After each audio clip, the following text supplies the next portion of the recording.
Ei, gente, bom dia, tudo bem? E aí, bora começar mais uma semana? Segunda-feira chegou e mais uma oportunidade, né? Que a gente tem a cada dia, sem reclamar que é segunda-feira, sem murmurar, ai, que saco, é segunda, tem que trabalhar. Glória a Deus que tem que trabalhar, a gente tem sim. O Senhor fala que a gente tem que comer pelo trabalho das nossas mãos. E aí, às vezes, mas eu não trabalho fora. Quem trabalha em casa, quem é igual eu, dona de casa também, eu trabalho, mas não é um trabalho fixo, CLT, que assim, eu preciso seguir horário, né, nos meus atendimentos, mas eu também sou dona de casa e é um trabalho árduo. Então, sim, é um trabalho, não vamos desmerecer quem trabalha em casa, mas não murmura também. Eu sei que o trabalho de casa é ingrato.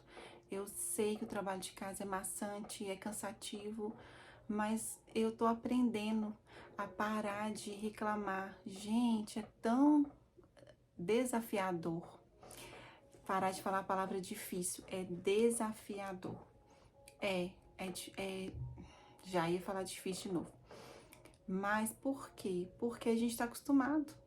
Essas reclamaçãozinhas, a gente tá acostumado. Então, vamos mudar os nossos hábitos, vamos mudar a nossa rotina de falar.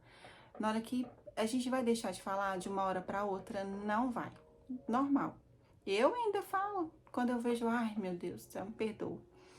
Porque assim, dá aquele estalo. Quando você começa a treinar sua mente a não reclamar, quando você reclama, você fala.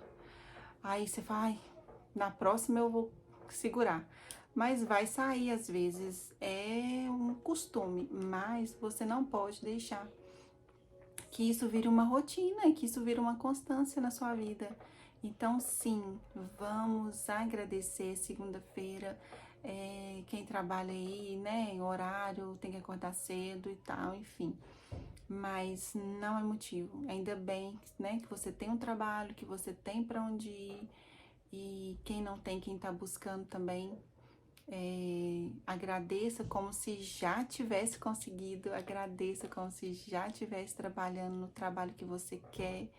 Então, mas isso é bobeira. Não é bobeira, gente, não é bobeira. Então, assim, já pensa como se já tivesse conquistado aquilo que você quer, né? E coloca na mão de Deus, que aquilo tem que estar no coração de Deus também, não só no seu, tá? Para aquilo funcionar, porque não adianta estar só no seu coração, porque se tiver, pode até acontecer, mas não vai ser algo bom para você. Então tem que estar, né, alinhado com o Senhor, alinhado com o que Ele tem para a sua vida. E nem sempre é aquilo que a gente quer. E a gente tem que ouvir, porque não sempre as escolhas dele vão ser melhores e a gente vai entender lá na frente. Bora, gente, que hoje eu falei muito antes de começar. Bora ler o nosso livro. Hoje meu cenário tá diferente. Hoje eu tô aqui no meu quarto, porque minha casa tá com visita. Tem gente dormindo lá no quarto das minhas filhas, porque meu cenário era lá. Eu gosto de gravar lá por causa do lugar. Mas glória a Deus, o quarto é até um lugar que a gente deve tirar.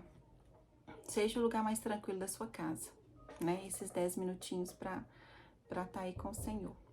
E bora lá que eu já falei muito. O título hoje é Abra Espaço para o Novo de Deus. Ó, gente, diante de Deus, eu não tinha lido. Antes eu leio aqui com vocês. Por isso que eu até gaguejo às vezes. Abre espaço para o novo de Deus. Portanto, se alguém está em Cristo, é nova criação. As coisas antigas já passaram e eis que surgiram coisas novas. Segundo Coríntios 5:17. Ao longo da vida, vamos adquirindo e acumulando bagagens em nosso coração, tanto no campo intelectual, por meio de conhecimento que agregamos com o passar dos anos, quanto relacionados aos sentimentos, onde más experiências acumuladas acabam fazendo a vida se tornar cada vez mais pesada. Certa vez parei em frente ao meu guarda-roupa e, vendo a falta de espaço que havia para organizá-lo, cheguei à conclusão de que não caberia mais nenhuma peça nova. Ele estava abarrotado de roupas e naquele momento decidi dar um basta. Então esvaziei-o e comecei a selecionar as roupas que eu ainda iria usar, as que me serviam e aquelas que já não cabiam em mim. Nesse processo, para minha surpresa, percebi que muitas roupas não me serviam mais e também encontrei outras das quais nem sequer lembrava e que me serviam perfeitamente, mas que estavam escondidas debaixo de tantas outras. Foram retiradas tantas peças para doação que foi possível encher uma mala grande de viagem. Depois dessa limpeza, pude não só passar a usar as roupas das quais eu nem me lembrava que tivesse, como também abrir espaço para as vestes novas. Com essa experiência corriqueira, aprendi muito. Muitas vezes na vida precisamos parar e desfazer de coisas que nos impedem de visualizar o bom e receber o novo. O que você precisa eliminar do guarda-roupa da sua vida? Quais bagagens têm impedido você de receber o novo? Hoje eu convido a fazer a faxina em seu coração. Só assim você poderá resgatar o que está esquecido e liberar aquilo que está obstruindo a sua visão do novo. Entre escolher o que guardar e o que descartar em sua vida, decida por aquilo que lhe traz paz. Leitura é Salmos 10 e a palavra é organização. Organização. Gente, essa palavra pega em mim. Estou aprendendo a ser organizada agora, porque eu era organizada com a minha casa, mas com a minha vida, com as minhas coisas, com a minha rotina. Gente, isso é muito importante. Porque se a gente não tem organização com a nossa rotina, com os nossos horários, com o horário, meu Deus, eu era péssima. E eu ainda tô melhorando. Falar que eu sou 100%, não. Meu marido é extremamente pontual. Mas gente, sangue do cordeiro. E isso não é legal. Isso atrasa a gente, tipo assim, gera aquela sensação de tudo tá corrido e tal, porque a gente tá sempre fora do horário, a gente tá sempre na correria, e isso gera um cansaço mental. Então, assim, quando a gente tem disciplina e organização, melhora tudo na nossa vida, e eu tô aprendendo isso. E esse ano, em nome de Jesus, com algumas ferramentas que eu tô usando, planejamento, agenda, isso tá melhorando. Então, eu indico a vocês, planeje seu horário, seu dia. Vamos lá, gente, a leitura é Salmos 10. A audácia dos perseguidores e o refúgio de Deus. Por que te conservas longe, Senhor? Por que te conservas longe, Senhor? Por que te escondes nos tempos de angústia? Os ímpios, na sua arrogância, perseguem furiosamente o pobre. Sejam apanhados nas ciladas que maquinam. Porque o ímpio gloria-se do desejo da sua alma. Bendiz o avarento e blasfema do Senhor. Por causa do seu orgulho, o ímpio não investiga. Todas as suas cogitações são: não há Deus. Os seus caminhos são sempre atormentadores. Os teus juízos estão longe dele, em grande altura. Trata com desprezo os seus adversários. Diz em seu coração: não serei abalado, porque nunca me verei na adversidade. A sua boca está cheia de imprecações, de enganos e de astúcia. Debaixo da sua língua há malícia e maldade. Põe-se nos cerrados das aldeias, nos lugares ocultos mata o inocente. Os seus olhos estão ocultamente fixos sobre o pobre. Arma ciladas em esconderijos, como o leão no seu covil.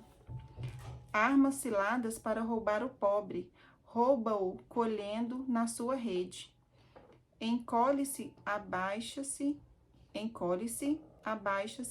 para que os pobres caiam em suas fortes garras. Diz em seu coração: Deus esqueceu-se, cobriu seu rosto e nunca verá isto. Deus vê todas as coisas, gente. Levanta-te, Senhor, ó Deus. Levanta a tua mão, não te esqueças dos necessitados, porque blasfemam de Deus os ímpios, dizendo no seu coração que tu não inquirirás. Tu ouviste, porque atentas para o trabalho e em fato para o tomares sobre as tuas mãos. A ti o pobre se encomenda. Tu és o auxílio do órfão. Quebranta o braço do ímpio e malvado. Busca a sua impiedade até nada mais achares nela.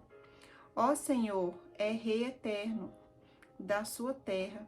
Serão desarraigados os gentios. Senhor, tu ouviste os desejos dos mansos, confortará o seu coração.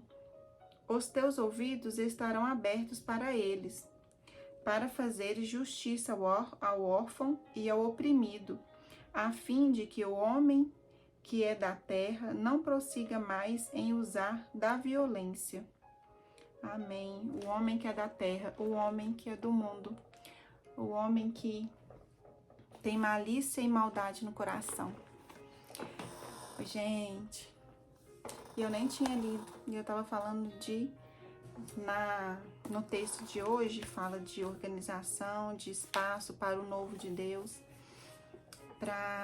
e na palavra fala sobre as maldades e as coisas do mundo, que fazem com que a gente viva tão atormentado, tão preocupado com outras coisas, e a gente se distraia das coisas de Deus, se distraia de acreditar que Deus pode nos guardar, nos abençoar, que Deus usa, sim, pessoas ao nosso redor, que Deus está sempre, em todo o tempo. Ele é onipresente, onisciente, Ele é onipotente, Ele está em tudo, em todos os lugares. Eu, durante muito tempo, fiquei sem acreditar, até sem acreditar que Deus existia. Blasfemei, questionei, falei, né? Desacreditei, perdi a fé. Mas a misericórdia e a graça dele me alcançou, mesmo nesses momentos. Então, assim, se a gente parar, não sei o que você está passando, às vezes um momento difícil, começa a pensar nas coisas ao seu redor, em como, às vezes, em algumas pessoas que o Senhor coloca para te ajudar, se coloque diante dele, tenha humildade de chegar até ele, porque enquanto eu não tive essa humildade de voltar para ele, de pedir perdão por tudo que eu falei, blasfemei e questionei, eu fiquei distante de Deus. E eu precisei voltar, eu precisei reconhecer que eu estava errada, que apesar de todas as lutas, todas as situações que eu tinha passado, ele não deixava de existir, ele não deixava de ser Deus e ele não deixava de me amar. E que ele nunca prometeu que seria um mar de rosa a nossa vida. Não. Mas ele prometeu que estaria com a gente. Então, assim, lutas, eu vou sempre falar isso, até porque eu passei muitas. Eu sei na pele o que é perder pessoas, eu sei na pele o que é ser abandonada, eu sei na pele, sentir na pele muitas coisas ruins. E a falta de muitas coisas na minha vida, enfim. Mas isso me ajudou sim a crescer, mas eu tive que aprender e apanhar e sabe, chegar assim no fundo e não acreditar, e blasfemar, e reclamar, e questionar, e achar que Deus não existia, que ele, se existisse, era ruim, era mal, era um Deus que não tava nem aí pra gente, enfim. E não é nada disso. Quando a gente se aproxima e tem relacionamento com Deus, a gente começa a entender tão diferente que é, sabe? E eu precisei, assim, chegar lá no fundo do poço para entender o quanto que eu estava errada em relação a Deus. O quanto eu precisava dele para confortar. E é uma sensação tão boa quando a gente se sente amado por Deus. E a gente precisa se relacionar. Ele não vai se relacionar com a gente se a gente não se relacionar com ele. Ele não vai abrir a porta e entrar, ele precisa ser aceito na nossa vida. Ele não é mal educado, ele só entra quando ele é aceito na nossa vida. E eu precisei aceitar ele para sentir a paz que eu sinto hoje, com muitos problemas que eu ainda vivo e os defeitos que eu ainda tenho. Mas glória a Deus por isso, né? E desculpa, gente, mas eu peço ao Senhor todos os dias que eu fale aquilo que Ele quer que eu fale, porque não é pra mim, não é sobre mim, é sobre Deus. E eu sei que muitas pessoas às vezes estão em momentos difíceis e precisam escutar isso. Eu nem quero passar de 10 minutos todos os dias, foi o que eu me propus, mas tem dias que vão passar. Mas eu peço ao Senhor que alcance cada um que tá ouvindo e que, se estiver passando por luta, que Deus dê, né, sabedoria para passar, porque muitas vezes depende de ações nossas, de atos nossos, sim. A gente precisa agir também, colocar nas mãos dele e fazer a nossa parte. E é isso, eu peço que Jesus abençoe seu dia, sua semana, seja uma semana abençoada. E não esqueça de parar um tempinho aí, orar, agradecer, colocar o dia, a semana nas mãos do Senhor, seus projetos, seus planos aí para essa semana, viu? Fiquem com Deus e até amanhã. Beijo!